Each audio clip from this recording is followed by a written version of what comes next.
Please call this meeting to order. Please rise for the Pledge of Allegiance.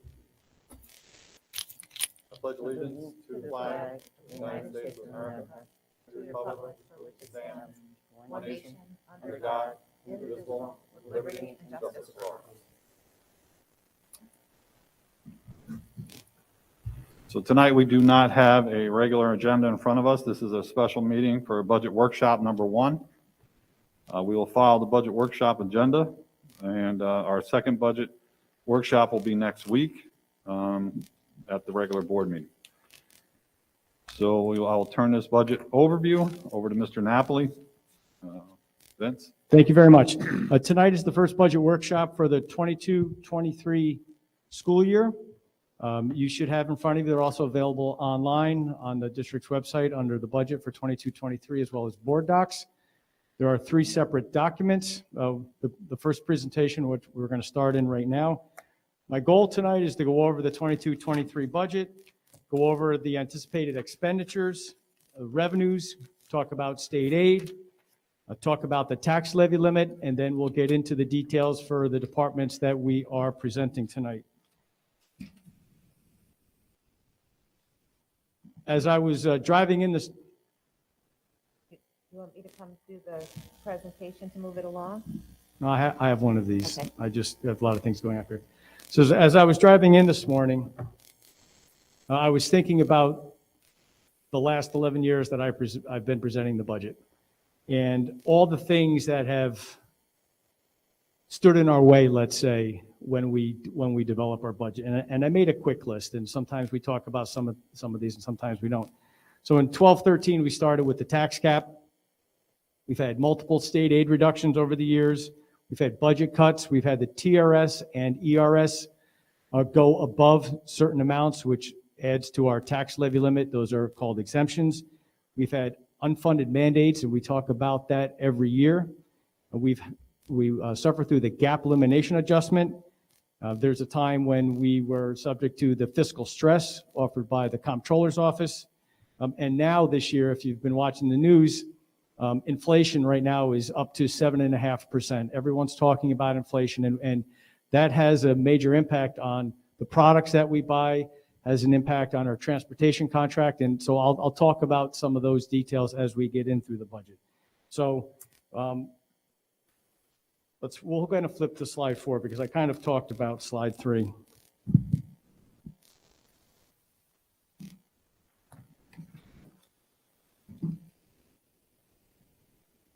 Due to the tax levy that was presented to us in 12-13, we've had difficulty funding our programs. And this has a lot to do with the limitations in state aid, the gap elimination adjustment over time, foundation aid, and we'll talk about foundation aid in a little while, as well as costs that the district has been subject to, whether it's, like I said, TRS, ERS, health insurance, contracts with our unions. There's a lot of our different costs have been going up. And we'll talk about some of those in the details of each of the budget line items. So on slide 5, which is up on the screen, it's kind of hard to see on the PowerPoint, but on the paper, it's a little easier to look at. And if anyone wants copies of these, I have them at the table. People are welcome to stop by the business office if they want paper copies during the week, or you can download them off of our website. These are the major categories that we present every year where our expenses are, and I'll run down them quickly.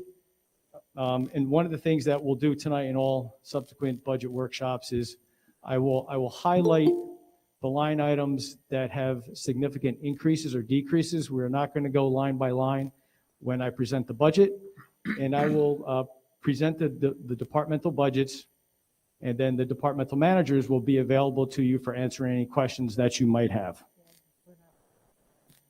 So you'll see that administrative salaries and program salaries are up. That's due to recent settlements of those contracts with those bargaining units.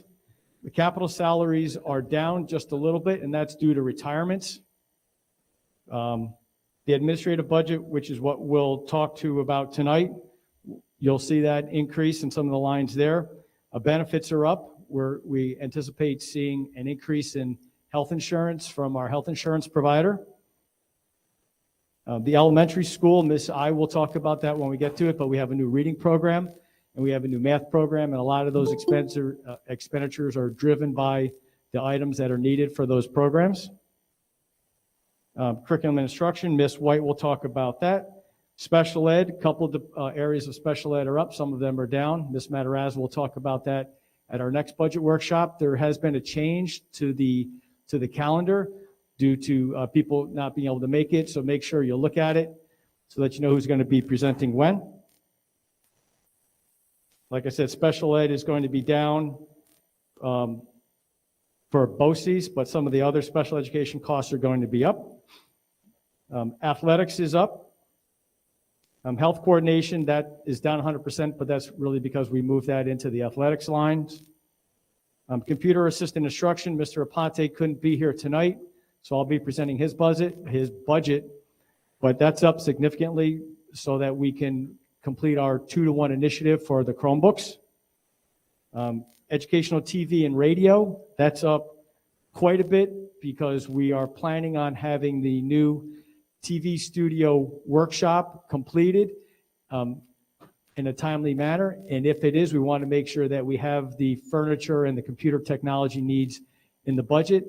If the workshop is not completed in time, then we won't spend the funds and it'll go back into fund balance. Transportation is down, luckily this year, due to some decreasing in enrollment and some hard looks at the transportation runs. We were able to cut a couple buses, which helped with our expenses, although this is where CPI impacts us considerably. Like I said, CPI is at 7.5%. Who knows where it's going to go? So I budgeted 10% increase in transportation. That still shows a deduction in that line, but we don't know where that's going to go. And as I put in my summary, we're not sure what special ed is going to do over the next couple of months, or actually until when school starts in September, even during the next school year. So we do have some line items in our special education budget for unanticipated expenses. And as we go through the final reviews, the special education department will be giving me updates on a weekly basis, and then we'll be following the budget accordingly. The budget itself right now is up 1.43%. Like I said, that number is going to change. If you go to the next slide, those items on that page are where our revenues are coming from. I can certainly go through them, but really in summary, we've got the other revenues. I don't really anticipate any additional changes there. A big item that I want to talk about, which impacts our tax levy, and when we get to the tax cap formula, we'll talk about that. You'll see that the Coles IDA, that's the Coles pilot, that goes away this year. So that was $292,000 for this school year. Next year, there is not going to be a pilot agreement with Coles. And what that means is that the Coles property goes back onto the tax roll. They no longer get the pilot agreement, and they pay taxes on their current assessed value and based on whatever the appropriation is at that time for that property, right? And that could and most likely will end up being more than what their pilot is. There's a pretty significant increase, and the governor was truthful to what she said on her budget, where she's made foundation aid at 100% of what it should be. That doesn't mean that we've been made whole for all the years when foundation wasn't at 100%, but at least we see a significant increase in our operating aid, foundation aid. And then the tax levy right now is at a 4.68% increase. I expect that to go even higher once we figure out what all of our debt payments are for the project that we have coming up. So that's a low number. I expect it to be higher than that. And if you remember back when all of this started, it was called a 2% tax cap. And in reality, it's not a 2% tax cap. For many years, and in one of my slides, you'll see that we were under 2%. This year, we're going to be over the 2%, and that's well within the tax levy limit, and that's due to exemptions that we can actually apply towards the tax levy. Any questions about expenses, revenues at the high level? Excuse me. You mentioned the 2-for-1 with the Chromebooks and that as an expense on that one line. So can you explain the Chromebooks to me now? I know during pandemic, all students were given a Chromebook to take home to work with. But now, most of our students are back in school. So where are the Chromebooks that they had at home, since we have additional Chromebooks in school for each of those students? They're still at home. So all students will have a Chromebook for home, and they will have a Chromebook here at school so that they don't have to travel with them. And there's a pretty good reasoning behind that. When students travel with their Chromebooks, they tend to get lost, they tend to get broken, or they forget their chargers. So rather than have them travel with a $300 Chromebook from home to school and from school to home, we have one for them at home and we have one for them here. It doesn't really make sense until you think about the process, and it really works. A lot of schools that have had the students travel with their technology, their replacement budget is a lot higher than ours. Like, we anticipate between 10 and 20% breakage, loss, things like that. And we're actually a little lower than. I wish Moses was here. He could talk about what the exact number is, and I can have him give it to me for one of our future meetings. Our numbers are significantly lower than some of the other schools where they have let students, they issue them one and then they take them home, they leave them on the bus, they take them to sports practice, they forget them, then we have to replace them. So that's why we're doing a 2-for-1, not a 1-for-1, but a 2-for-1. So when a student, when something happens to a Chromebook at home, it gets broken, it gets damaged, it gets lost, whatever the case may be, what happens at that point? They bring it in and we replace it, send them home with a new one. And if we can repair it, we repair it. Our guys are good at salvaging parts. Sometimes a unit is just not worth repairing. It's not worth putting $200 into a $300 Chromebook. So they put it on the shelf to salvage for parts if they have to. It could be a keyboard, it could be some internal component, but that's what happens. Is there a cost to the family? No. What if a child breaks 3 of them? No, it's an instructional material. So 20, 30 years ago when I was in school, if I lost a textbook, I paid for it. It was an instructional material. We do invoice families. These are $300 instructional Sure. materials that are signed out. And I think that if one gets damaged, then okay. I understand things happen. But when 2 or 3 get damaged, the onus has to be on the parents, not the community and the taxpayers of the district, to continue to replace them when they're being abused at home. So I would like to see that us send some letters home.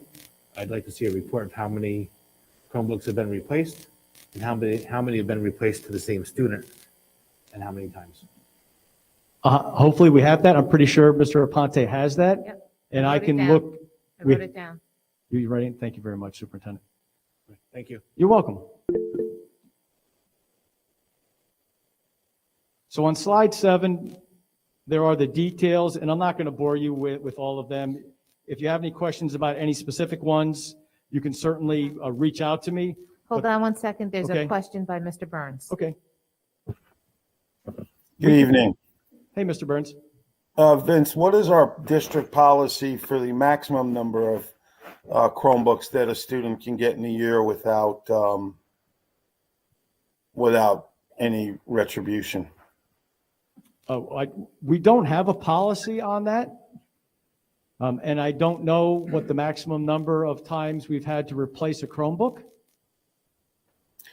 I think that Wayne brings up a good point here. We got a report last week at our meeting of a student that broke 4 or 5. We kept giving him another one. There has to be some limit. And if there is no policy, then I'll direct my request to the policy committee to see what we can do. I get that it's an instructional aid, but as Wayne said, there must be a limit. I understand. I hear what you're saying. I can certainly check to see If we can do that, I'd have to check with, Yeah, we'll look into it. We'll double check, with the attorneys, and we can definitely refer it to the policy. Let us do a little research on it.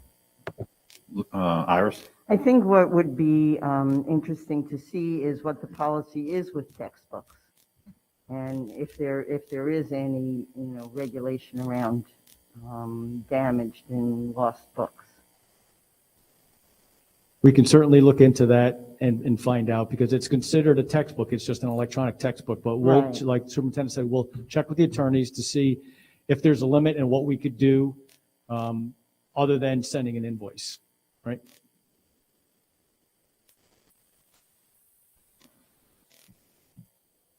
So like I said, if there are any specific questions regarding state aid, a lot of these are pretty self-explanatory, but if you have a question about what a definition is, feel free to give me an email, give me a call, or grab me at the next board meeting. I'll be happy to explain any of these.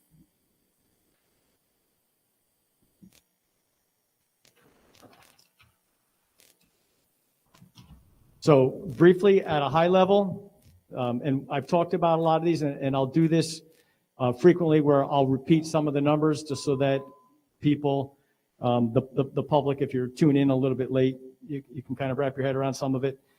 This year, the budget right now is $55.8 million. The federal funds, we see an increase of about $400,000, and when I go through the revenues, you'll see where some of those lines come from.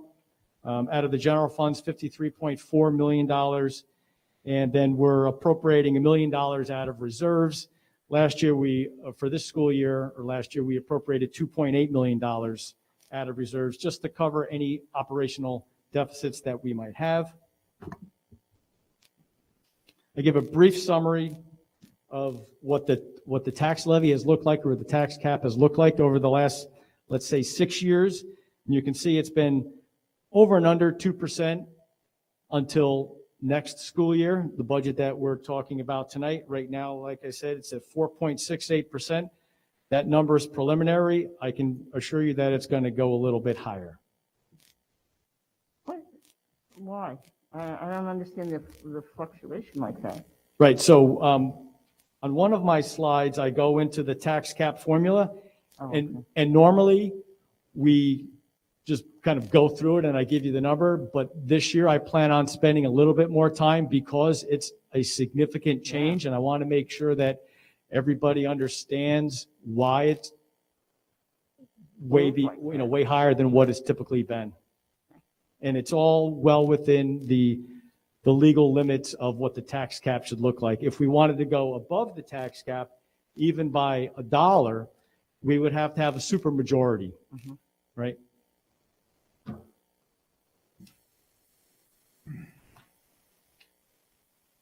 So slide 10, just a quick summary. I won't go through the details here of what I've just talked about, what the budget numbers look like, what the tax cap looks like, the draft increase of the budget, and some of the things that are driving our expenses. Slide 11, page 11, is just what our dates look like. That's in the budget calendar as well. We've got tonight, workshop number 1. Our remaining workshops 2 and 3 are included in regular board meetings, not a full night like tonight. And then we jump into, in April, the full budget review. We'll adopt the budget. We'll adopt the BOCES budget.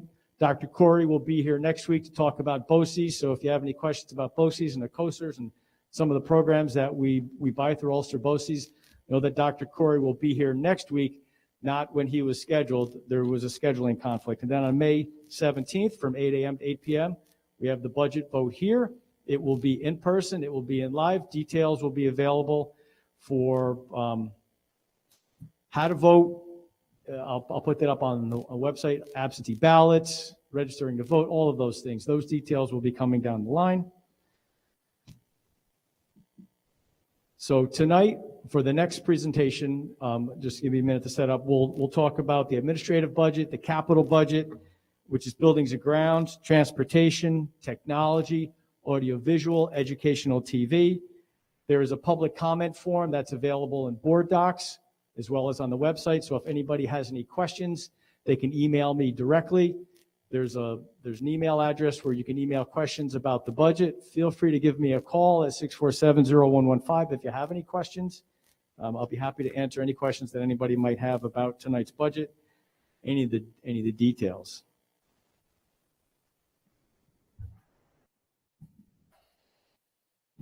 We'll take a 5-minute recess.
Test 1, 2, test. Thank you. Okay, we're going to reconvene. I'll turn this back over to Mr. Napoli. Thank you very much. The next part of the presentation, we're going to be looking at the departments. As I said earlier, I'll present the major items that have significant increases or decreases for each of the departments. I'm the departments tonight, so I'll be answering questions that anyone may have. So at the request during the school year, line 9 under the administrative budget, we've increased the Hall of Fame by $2,500. Under the business office contractual, there's a $3,000 increase. Under insurance, there's a $25,000 increase. That's a big item, and that is due to cybersecurity insurance. I am currently working with our insurance company to see how we can get that expense lowered. It was reasonable last year. This year, it was considerably higher, and next year, I've put that increase into the budget. You know what's going on with hackers and everything like that. So it costs a lot of money to insure digital technology. I'm going to come move this slide. Yeah, I'll just give you this. I have this. I just forgot. Get so excited and passionate about the items that I'm talking about. Line 95, conferences and meetings is up by $1,000. We have a new administrator down there, and in their contract, they're entitled to $1,000. Under capital, that's buildings and grounds. I decreased that line by $2,000. I did leave a couple dollars in there just in case we need to do some repairs that are outside the warranty, but all of our roofs, except for the one roof over the second floor of the elementary school, are new. They're under warranty. We're using portable toilets a little longer during the athletic season, so I've increased that line item.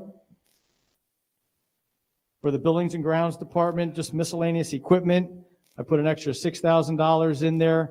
We need a new floor scrubber, so that item, I'm planning on purchasing that for next year.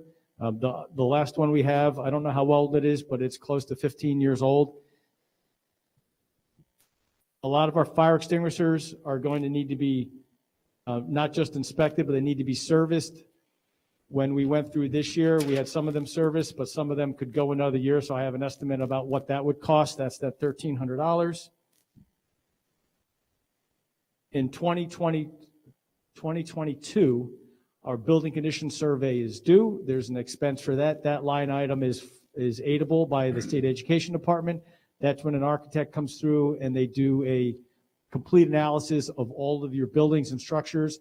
This report, the building condition survey, is what we use to drive our future capital projects. That's what we use to do the last two capital projects that we have. One we've already completed and the one we're in the middle of now.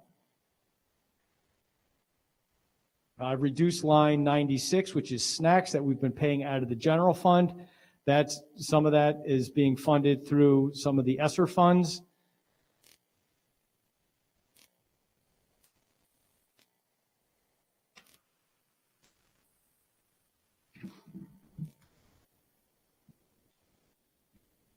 So we'll move on to computer-aided instruction. You have a question? Then you missed the Did I miss a line line? on transportation.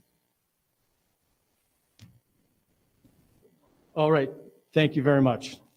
Transportation is down, like I said earlier, 9.71%.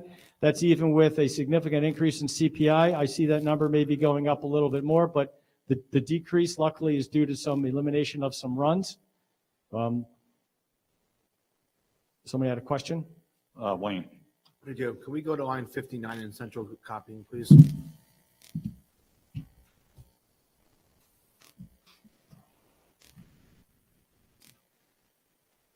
So it's postage for $52,000 a year. Is there any way to reduce that a little bit? I ask that because I know that when we'll send a letter home to parents, and then we will send a certified letter home, then we'll send another certified letter home. We don't send letters home for snow days or 2-hour delays, and everyone's aware of them. So I know for report cards and certain things, we have to use postage, but I think I'm just asking if there's a way to lower that line. We'll look at it. We can certainly look at it. We're going to take a look at some patterns and see what we're doing. I know we're doing some things digitally now and not sending letters home, but we can Postage definitely look goes at it. up, but we can certainly look at the things that we're mailing. Yeah, I would also like to look at if we're sending something home through regular mail, sending it home certified as well 3 or 4 times. I know that happens very often. And again, just like the Chromebooks, there's accountability, and it shouldn't be on our taxpayers' back. understood. Lisa Ramirez. On the, I know I feel like we had maybe casual conversations. I don't remember how far those conversations came about enhancing or including performing arts in a Hall of Fame type event or acknowledgement. Is that budget increase reflective of that, or no? No. That's No. all athletic. No, Yeah. It's all athletic. We discussed the cost of the plaques and enhancing them. And we're looking at that. It's a great program. There was discussion, and I think it was right pre-COVID about Yeah. having a performing arts. We'll put that on the list and see if we can resurrect that, to see if we can have some kind of performing arts recognition. We talked about that. I'd love that. Thank you. so turning over to page 3, I briefly touched on the increases in computer aided instruction. Just give me a moment to get to that budget.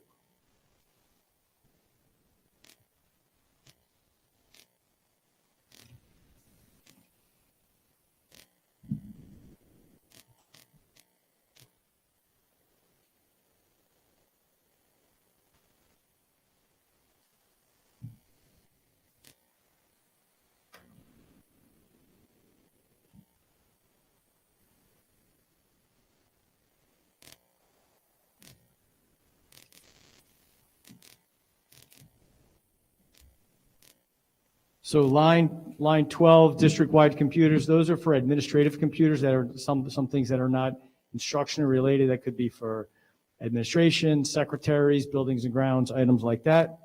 The reason why there's no percentage change, because there wasn't any money in that before, because we've typically not had to replace them over the last couple of years, but it's time to replace some of those machines. Equipment in the elementary school, again, elementary school, as well as that's lines 13 and 14. Those two numbers of $34,200 are due to the 2-to-1 initiatives. District-wide software expenses go up, vendor costs go up. There's an increase there. Software as well. In the 2 buildings, we're going to have a new math program, a new reading program. There are software components associated with that. Equipment, TV, and radio, there's a significant increase on lines 46 to 57. The line item details, Mr. L is here if you want to ask him any questions, but the items that are in there, we're hoping that the new studio workshop is complete during the 22-23 school year. And if it is, we want to make sure that we have the funds in the budget for the furniture, for the technology, for things like that are going to be part of that program. If that new studio workshop is not finished during the 22-23 school year, then we won't expense those funds, and we'll see it again in the budget in 23-24. Our construction prognosis is that, our projections rather are that it will be completed 22-23, correct? 22-24. When it's all said and done, For the construction of Mr. Lukaczewski's audio and visual, it's supposed to be 23. that's what we're hoping and anticipating, but we haven't gotten anything back from state ed yet. The phase 1 is still in the queue. Phase 2B is still in the queue. We've done phase 2A, which is the roofing. So when we can bring in the construction manager, if anybody wants more details, I've tried to put some of the schedules in my reports. So what we're hoping for is if everything goes as planned up at state ed and we can get the state ed approval, the papers can hit the street and we can go out for bid. We're hoping that we can break ground on the new cafeteria May or June-ish, have that finished by December, hand over the new cafeteria to the elementary school, start work on the old cafeteria, turning that into the new library space. And then once that's done, then that will be over the summer, and then complete the old library conversion into a special education space. And then all the other things happen shortly after that. The windows. So we think that the bulk of the construction for the other areas will be the summer of '23. But it really depends on state ed's approval, and we'll get an update for you. And the bidding climate, all of those things. So Mr. L and I are being optimistic. We're hoping that it gets done in time, but I wanted it in the budget so that we didn't have to go out and do any type of budgetary transfers. Like I said, if it doesn't happen, if we don't spend it, it goes back into the general fund and we put it in the budget for the following year. Okay, John Burns? Yes, far be it for me to question the wisdom of the state education department. But it seems to me like we get these referendums passed and then it's 3 or 4 years before we get to do the actual work that the taxpayers approved. I would suggest, and you can all say no to this, that we send a letter to state ed and say, we've been waiting patiently for a long time now. Could we please get some movement on our proposals? We've been doing that, Mr. Burns, through our architect. The superintendent and I nag our architect on probably a monthly basis. He reaches out to our project manager, and probably in the last 2 weeks, we've gotten more notifications and more movement as far as the status. It's in architectural review. That's a good sign. That usually means we're 3 to 4 weeks out of, go ahead, Superintendent. No, finish, Vince. Okay, 3 to 4 weeks out of them getting back to us and with additional questions. So there's some back and forth as their engineers and architects review the plans. They have some questions, they have some recommendations, and then we respond to their questions. There's a short back and forth between us, the architect and state education department, and then the plans get approved. So there's been a real significant backlog with state ed. And my understanding, they just hired an additional reviewer. There were only 2 people there with the projects going through. We have been in touch, and we do email, as Vincent said, through the architect. But, they're very short-staffed, and when, this pandemic hit, all of the reviewers were working from home. It just slowed everything down. Your point's well taken. There has been a significant delay, and we submitted the plans. We're really hoping that we get something back by the beginning of March. So we're ready to go out for bid as soon as the plans come in. I can appreciate that, but let's be honest. We should go directly to the state ed department, not through the architect, not through the engineers, not through the communications. Then we have questions, they have questions, and we have answers. Then they get back to us in 3 or 4 months. It's ridiculous. We should go right to state ed and say, look, our voters have approved this. We need these things for our kids. Can we get some movement on them? Now, if we're afraid that we're going to be impacted budget-wise by that, I understand it. But we're not getting anywhere. We're not getting any faster by sitting and playing their games. I hear you. We can certainly do what we can.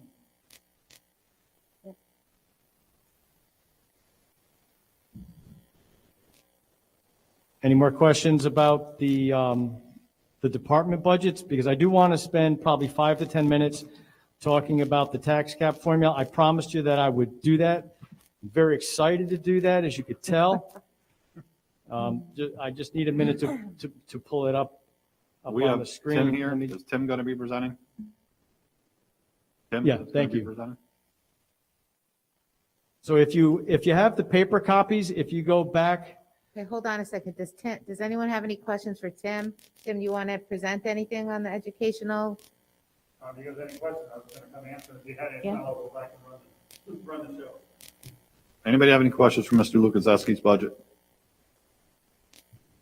No. Thank you, Tim.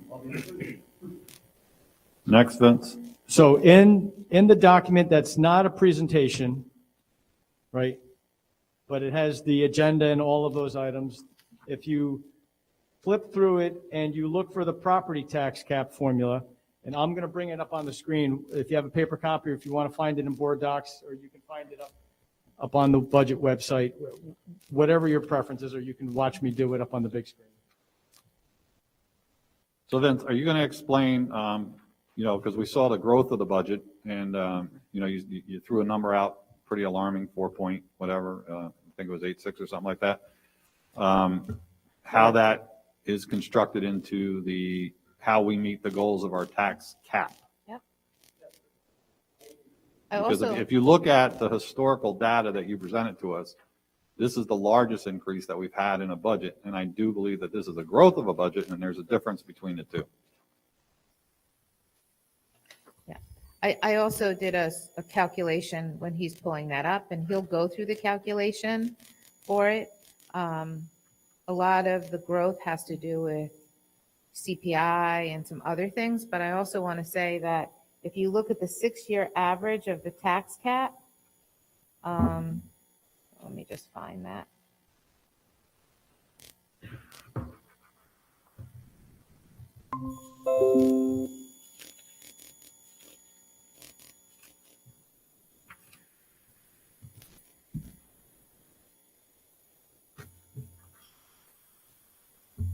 You know, it's helpful too if you could number the pages. I can do that, Iris. Thanks. Before Vince goes there, on the one sheet where you listed it's on page 9 of the presentation you were doing earlier, Vince. There were from 2017-18 to 2022-23. It was 1.4, 2.07, 136, 239, 178, 468. We'll show you why it's 468.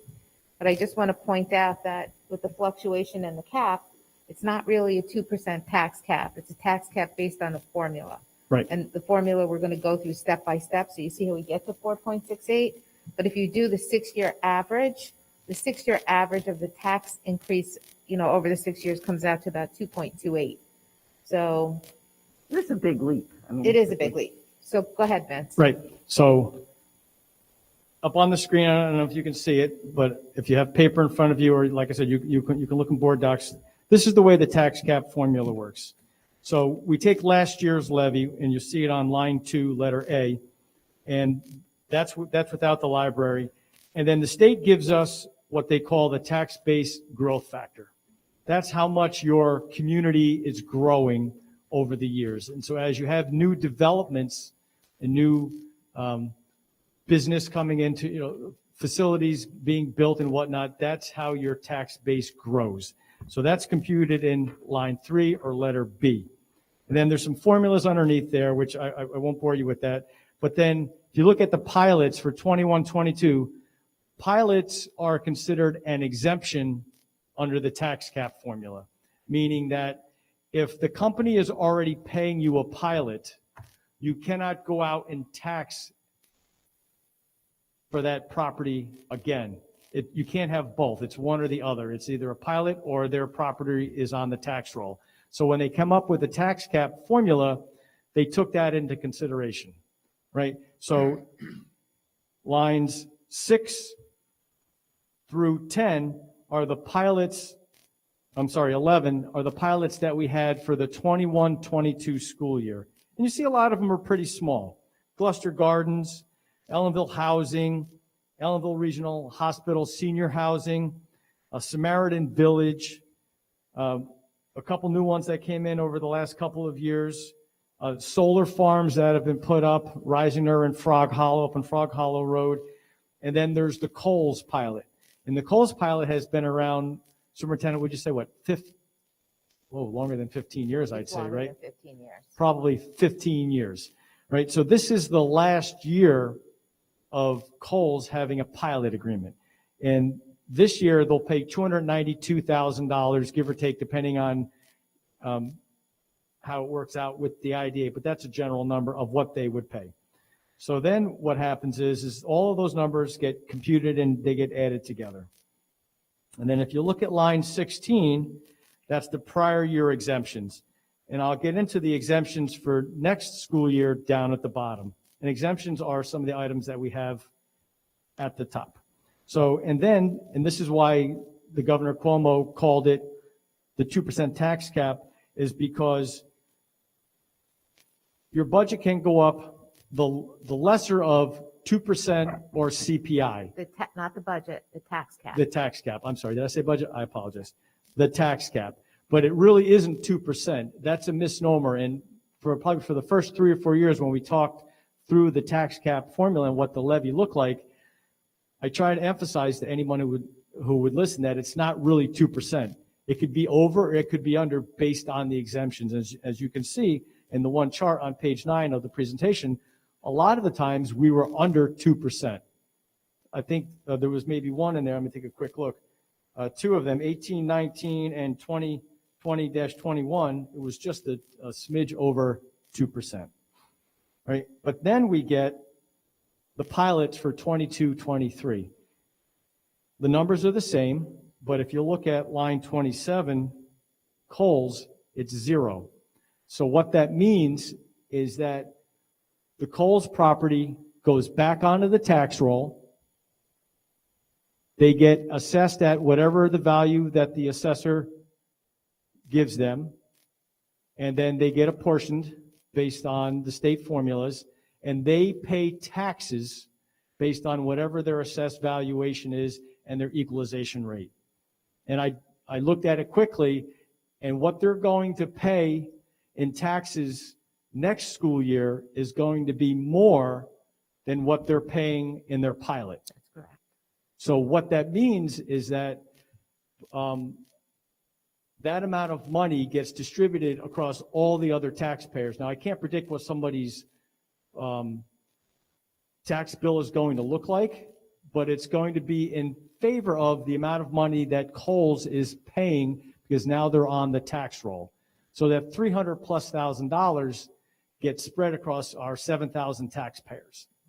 It's not a lot of money, but it is a significant amount of money when it comes to how much we can levy on the tax levy. So what happens is when a pilot goes out of we're no longer getting a pilot, that amount of money gets added back to the taxpayers. Remember, I said Coles is paying their share, but that goes back onto the levy. So that $300,000 that Coles was paying in the pilot goes onto the levy. So let me just say this to you. The levy is the levy, right? That's how much money we're going to. So let's say we were going to levy $1 million. And let's say there are 5,000 taxpayers, and everything was equalized. 5,000 taxpayers pay for $1 million, right? So now Coles has been off the tax rolls of the assessments. I'm talking about they haven't been assessed on the rolls. So now they're going to get added back to the rolls. So the pilot goes away on the revenue side, and that's going to be 0. But you're going to recognize, you're still going to collect money from Coles, but what happens is once it goes back on the rolls, it gets equalized, and technically everyone's taxes, it should equalize. So there'll be more assessed valuation, kind of like you're growing, right? Another added assessment on the rolls, and that will spread that out over all of our taxpayers, okay? So I just want one other comment about this property tax cap. So you have what your tax levy was last year, that's the base. So because these pilots are not included in your tax levy, you get to add them back in, apply the rate, and then back them out. And that's Right. what's happening here Right. before you even get to the exceptions. Right. So your pilots are not included in your tax levy. They're above that. But the state says, yeah, we'll let you take into account the percentage to add on to that, but then you got to back that out. So that's the formula. You add it in so that it's fair on the tax cap formula, and then you back it out, and you can see how much your tax levy in total can be. That's what this formula is about. And then it gets even more complicated with exceptions.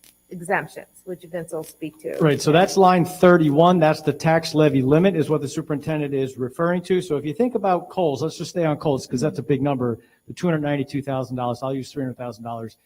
If we're not collecting that from Coles on a pilot, I have to collect that money somewhere. So that gets put onto the tax rolls and I collect that through the tax levy or through the So levy. even though the tax levy is going up that much, it's going to be paid by Coles on the assessment. That's So correct. you're not getting a separate check. So the money's getting, the percent goes up, but Coles is also getting added on as a taxpayer now, which would They're in spread the out the pool with all money. the other taxpayers now. That's Before right. they were But it separate. has, because it has an effect on the tax cap levy when this happens with pilots. Right. So then if we go down a little bit further, there's a whole bunch of numbers on the right side, lines 36 through line 44. And what they are, those are capital exemptions. So what do I mean by that? What I mean by that is that when we have our capital projects, we have the principal that we pay. So you think about your mortgage, you've got your principal or your car payment, whatever. You have your principal and you have your interest. But because we're a school, the state education department, they give us building aid. And whatever's left over, so let's say we have a project, each year I pay $1 million in principal and interest, and our building aid is 70%. We get $700,000 back from the state in building aid. The difference is $300,000, and that is an exemption that gets added on to the levy limit. So those numbers are what's in there. And what's also in there is, if you remember, I don't know, maybe 6 or 8 weeks ago, we passed a resolution for Ulster BOCES to do capital improvements. Ulster BOCES doesn't have the ability to levy taxes. They expect their component school districts to levy the taxes to pay for the capital project, right? So that 228,634,000 is our first payment to Ulster BOCES for the capital improvement. And Superintendent, I think they're doing a $39 million project, if I'm not mistaken. BOCES is doing a $39 BOCES is doing a million. $39 million. And so in order to make that payment, we levy for it. All the other school districts in Ulster County, they're doing the same thing. They may finance it a little differently. And the amount of the payment that we pay towards the Ulster BOCES project for each year that we pay them is based on our WADA, or the average weighted student daily attendance, right? So we're a small district, so our share of that $39 million is a lot less than a Kingston or a Walk-Hill, school districts that are a lot larger. But they have this as well in their tax limit, tax levy limit, or their tax cap formula. So after we add in all of those exemptions, then we get what is the true tax levy. And like I said earlier, it's at 4.68%, but I'm currently working with Dr. Rick Timms, our financial advisor, to determine what our principal and interest payments are going to be for the capital project that we have going on right now. We borrowed $5 million of short-term borrowing. It's called a ban, just to get us through the roofing project, but we'll have another $13 million that we're going to be spending during the middle of the next school year for all the other work that's going to get done. So we're working on the borrowing, what that looks like. So we think that that's going to increase the tax levy limit by another point or two. So I don't want anyone to be surprised when I come back with a number that's around 6.5%. Yeah, but that doesn't mean we have to levy 6.5%. You don't have to levy it, correct. The board can always choose to stay under the levy limit. But from the financial side, We're going to give you some recommendations. We Right. want to see if we're looking at the possibility of financing the BOCES payment, so it's not dollar for dollar. But when you do that, you also have to pay interest. So we want to see what the interest rates are. So we're doing a full financial analysis on that. correct. So that's what the tax cap formula looks like. In the years past, it's been pretty easy to go through. Although I do have to say this for everyone to just keep this in mind. When the tax cap levy, it's when it's low and it's 1.4% and CPI is rising, it doesn't give you the ability to adjust. So in the years where you have a low tax cap at 1.4 and we can't, and your money is, the money from the state is not forthcoming, we're really limited. So if you don't get money from the state, there's no other revenues, you usually have to cut. So now there's an opportunity to look at, funding fully the tax levy. And while it's 1.4 and you look at the numbers, that's why I think it's important, no smoke and mirrors, but just important to look at what the 5 or 6 year average is. It's not excessive. And I do have to tell you, we're in a point of like this inflation on where we are. So we're thinking maybe in interest rates, we don't know. We can lock in or figure out how to pay for the BOCES project with the least amount of cost with interest. So we're looking at that. So Right. we've seen very low tax levy limits because of CPI being so low, and the pilots that we have. But I will tell you that there's a shift. We know there's a shift. So we're looking at, we surely want to be very conscious about the tax levy. So we're working on all of that. This is just a first run at it. It just like other budgets, it changes throughout the budget presentation process. I do have to submit it to the state. I can always amend it, but by the end of the month, middle of March. But like the superintendent said, with inflation and increasing interest rates, we're taking a long, hard look at our plan over the next 15 to 20 years of our financing of our capital projects, not only the BOCES project, but the project that we're in the middle of right now. So I can't just look at today. I have to sit back and look at what it's going to look like for people who follow me into this job. Just like we're planning on roofs, not all at once. We want to make sure that we do the roofs, we ladder it, we do it over time, not all the roofs at once, right? Because we don't want to saddle the future boards and the future administration of the district with all of these expenses all at once. That's not a way to manage your facilities. So that's the tax cap. I really don't have anything else to talk about tonight. So thank you very much for listening to me. I will entertain any other questions you have. If not, we'll see you on Tuesday, next Tuesday. Iris? I'm just curious, are we anticipating any new pilot agreements coming down the pike? Do we know I'll anything address about that. discussion? There could very well be a pilot or two coming down the But pipe. no one has approached you about it yet. We've had some preliminary discussions about a pilot for some projects, but we haven't seen any details about it. Okay. We have had a couple of meetings about where we could be with it. I just want to say one other thing. Vince, I don't think you covered this in the project. One of the other things we're looking at, we'll talk more about it next week, is having a referendum, if the board so chooses, to establish a capital reserve fund moving forward in the future. It's not something we've had here in the past, but it's a way to slowly fund a capital reserve fund. So when you want to have your next project, there's some offsetting revenues that can be applied to lower the tax levy. So, the tax impact on a project. And eventually there'll be another project, right? Have the reserves always been permitted? Capital reserves are permitted. There are rules. It has to go to a referendum. So we're going to present that to you probably at the next meeting or the meeting after that. Right, we're just waiting on the details from the attorney. So I think it's fiscally responsible. I think it's Like a something. savings plan, really. Yeah, I think it's That's something right. that we haven't done in the past.